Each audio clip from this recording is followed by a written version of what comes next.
live frame from Delhi. Delhi Chief Minister Arvind Kejriwal is speaking. We will come back to this. लोग जीत हासिल करेंगे। दिल्ली के अंदर अभी तक 10,054 केस टोटल हुए हैं। जैसा मैं अक्सर कहता रहा हूं कि केसेस तो ज़्यादा हैं, लेकिन लोग बीमार पड़ रहे हैं और ठीक होके घर जा रहे हैं। 4,485 लोग ठीक हो गए हैं, यानी कि 45% लोग ठीक हो गए।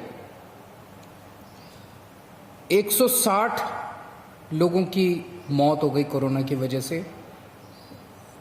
नहीं होनी चाहिए थी, कोशिश कर रहे हैं हम एक एक व्यक्ति की जान बचाने की, लेकिन एक औसतन तौर पे देखा जाए दुनिया के पॉइंट ऑफ व्यू से और हमारे देश के अंदर अन्य राज्यों में जो है, तो इतने मामलों में जो मौत हुई हैं वो अन्य राज्यों की और अन्य देशों की अपेक्षा कम है, लेकिन हम कोशिश करते हैं एक एक व्यक्ति की जान बचाने की। अब कोरोना अगले 1-2 महीने में तो ख़त्म नहीं होने वाला। जब तक इसकी वैक्सीन नहीं आएगी तब तक ख़त्म नहीं होने वाला। तो जैसा मैं कई बार अक्सर कहता रहा हूं कि कोरोना के साथ अब अपने को अपनी ज़िंदगी चलाने की आदत डालनी पड़ेगी। कोरोना भी रहेगा, लॉकडाउन परमानेंट नहीं रह सकता। 1.5-2 महीने जो लॉकडाउन रहा, इस समय का हम सब लोगों ने, दिल्ली सरकार ने अपनी तैयारियां करने के लिए इस समय का इस्तेमाल किया। जब कोरोना आया था भारत में, हमारी बिल्कुल तैयारियां नहीं थी। हमारे पास टेस्टिंग किट नहीं थे, हमारे पास अस्पताल नहीं में इसका इंतजाम नहीं था, हमें पता नहीं था कोरोना में क्या क्या तैयारियां करनी है। लेकिन पिछले 1.5-2 महीने के अंदर अब हमने कोरोना के लिए अलग से अस्पताल नामांकित कर दिए, अलग से बेड लगा दिए, वेंटिलेटर का इंतजाम कर लिया, ऑक्सीजन का इंतजाम कर लिया, पीपी किट का इंतजाम कर लिया, टेस्टिंग किट का इंतजाम कर लिया। अब हमें अपनी अर्थव्यवस्था को धीरे धीरे खोलने की दिशा में बढ़ना है।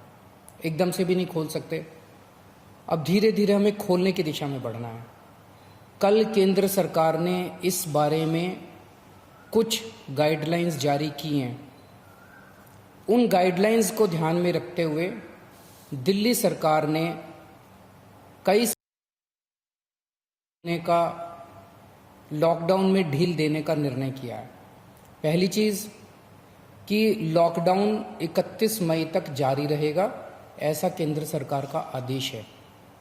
लेकिन इस लॉकडाउन में कई सारी ढील दी जाएंगी। पहले मैं आपको ये बता दूं कि क्या क्या अलाउ नहीं होगा दिल्ली के अंदर।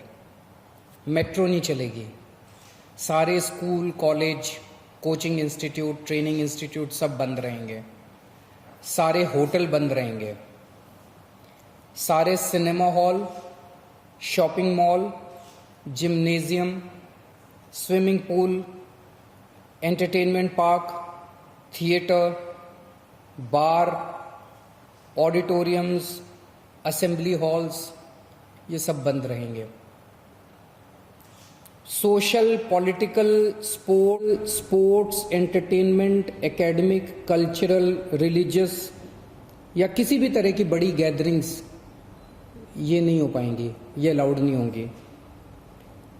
कोई भी धार्मिक स्थान या रिलीजियस प्लेस या प्लेसेस ऑफ वर्शिप बंद रहेंगे। कोई भी रिलीजियस गैदरिंग अलाउड नहीं होगी। बार्बर, स्पा और सैलून ये अभी फिलहाल बंद रहेंगे। शाम को 7 बजे से सुबह 7 बजे तक घर से निकलना अलाउड नहीं होगा, केवल एसेंशियल सर्विसेज के लिए अलाउड होगा। 65 साल से ऊपर की उम्र के लोग, 10 साल से छोटे बच्चे, प्रेग्नेंट महिलाएं और जिन लोगों को दूसरी बीमारियां हैं जैसे डायबिटीज़, दिल की बीमारी, ऐसे लोग का घर से निकलना वर्जित होगा, क्योंकि इन लोगों के लिए कोरोना जानलेवा साबित होता है। रेस्टोरेंट्स को खुलना अलाउ होगा, लेकिन वहाँ बैठ के खाना अलाउड नहीं होगा। केवल रेस्टोरेंट्स में होम डिलीवरी अलाउ होगी। स्पोर्ट्स कॉम्प्लेक्स और स्टेडियम ये खोल दिए जाएंगे, लेकिन यहाँ किसी भी मैच के दौरान दर्शक अलाउड नहीं होंगे। ट्रांसपोर्टेशन को खोला जा रहा है, तो auto rickshaw, e rickshaw, cycle rickshaw ये अलाउड होंगे, लेकिन केवल एक पैसेंजर। टैक्सी, कैब्स ये अलाउड होंगे, लेकिन केवल 2 पैसेंजर्स। ग्रामीण सेवा, फटफट सेवा, इको फ्रेंडली सेवा ये अलाउड होंगे, लेकिन केवल 2 पैसेंजर्स। मैक्सी कैब में केवल 5 पैसेंजर्स और आरटीवी में 11 पैसेंजर्स। लेकिन हर सवारी उतरने के बाद ड्राइवर की जिम्मेदारी होगी कि वो सवारी वाले एरिया को डिसइंफेक्ट करेगा, ताकि जो अगली सवारी बैठती है उसको भी खतरा ना हो और ड्राइवर को भी खतरा ना हो। कार पूलिंग या कार शेयरिंग अलाउड नहीं होगी एग्रीगेटर्स वालों को। दिल्ली में बसें चलना चालू हो जाएगा। एक बस में 20 से ज़्यादा पैसेंजर्स अलाउड नहीं होंगे। बस में चढ़ने के पहले हर पैसेंजर की स्क्रीनिंग की जाएगी और हर बस स्टॉप के ऊपर ट्रांसपोर्ट डिपार्टमेंट की जिम्मेदारी होगी कि सोशल डिस्टेंसिंग मेंटेन करे, बसों के अंदर भी और हर बस स्टॉप के ऊपर भी। व्हीकल्स और इंडिविजुअल्स का मूवमेंट अलाउड होगा पूरे दिल्ली में। 4 व्हीलर्स के अंदर 2 पैसेंजर से ज़्यादा अलाउड नहीं होंगे और 2 व्हीलर के ऊपर पीछे बैठ के सवारी अलाउड नहीं होगी, पीछे पिलियन राइडर अलाउड नहीं होगा। सभी सरकारी और सभी प्राइवेट दफ्तर खुल जाएंगे अपनी पूरी स्टाफ के साथ, लेकिन कोशिश ज़्यादा से ज़्यादा प्राइवेट ऑफिस वाले ये करें कि ज़्यादा से ज़्यादा लोग घर में जितने काम कर सकते हैं वर्क फ्रॉम होम रहे। सभी मार्केट्स खुल जाएंगे, लेकिन जो मार्केट्स और मार्केट कॉम्प्लेक्सेस हैं वहाँ पे दुकानें ऑड इवन के हिसाब से काम करेंगी। आधी दुकानें एक दिन खुलेंगी, आधी दुकानें दूसरे दिन खुलेंगी, लेकिन जो एसेंशियल आइटम्स की दुकानें हैं वो रोज़ खुलेंगी। जितने स्टैंड अलोन शॉप्स हैं, नेबरहुड शॉप्स हैं, रेजिडेंशियल कॉम्प्लेक्सेस में शॉप्स हैं, वो सारी खुलेंगी, लेकिन हर शॉप में सोशल डिस्टेंसिंग मेंटेन होगी और सोशल डिस्टेंसिंग मेंटेन करने की जिम्मेदारी दुकानदार की होगी। अगर किसी दुकान के ऊपर सोशल डिस्टेंसिंग मेंटेन नहीं हो रही तो दुकान बंद कर दी जाएगी। जितने इंडस्ट्री है सारी इंडस्ट्री खोली जाएगी, लेकिन इनके टाइमिंग्स को थोड़ा सा स्टैगर कर दिया गया है भीड़ को रोकने के लिए। कंस्ट्रक्शन एक्टिविटीज़ शुरू की जा रही हैं, लेकिन कंस्ट्रक्शन एक्टिविटीज़ में केवल दिल्ली में रहने वाले जो वर्कर्स हैं वही अलाउड होंगे। अभी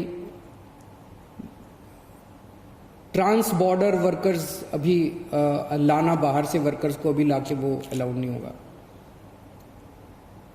शादी के लिए केवल 50 गेस्ट्स अलाउड होंगे और उसमें सोशल डिस्टेंसिंग मेंटेन की जाएगी। फ्यूनरल के लिए केवल 20 लोग अलाउड होंगे और उसमें सोशल डिस्टेंसिंग मेंटेन की जाएगी। कंटेनमेंट जोन्स के अंदर किसी भी किस्म की कोई एक्टिविटी अलाउड नहीं होगी एसेंशियल सर्विसेज को छोड़ के। इंटर स्टेट पिछले कुछ दिनों में देखा गया कि बॉर्डर के ऊपर नर्सेज को, डॉक्टर्स को रोक दिया गया। केंद्र सरकार ने भी ये आदेश दिए हैं कि बॉर्डर के ऊपर डॉक्टर्स को, मेडिकल प्रोफेशनल्स को, नर्सेज को, पैरामेडिकल स्टाफ को, सैनिटेशन पे काम करने वालों को, एम्बुलेंस को, इनको बिना रोक टोक के अलाउड किया जाएगा। और बॉर्डर के ऊपर इंटर स्टेट मूवमेंट के लिए गुड्स और कार्गो के ट्रक्स जो हैं, चाहे वो खाली ट्रक हों चाहे सामान से भरे हुए हों, उनको सबको अलाउ किया जाएगा। और सबसे ज़रूरी है कि मास्क पहन के निकलना अनिवार्य है, सबको मास्क पहने रहना ज़रूरी है और सोशल डिस्टेंसिंग हर जगह मेंटेन करना ज़रूरी है। और बार बार जितनी बार हो सके आप अपने हाथ अच्छे से सैनिटाइज़र से साबुन से धोते रहिए, अपना ख्याल रखिए, अपने परिवार का ख्याल रखिए।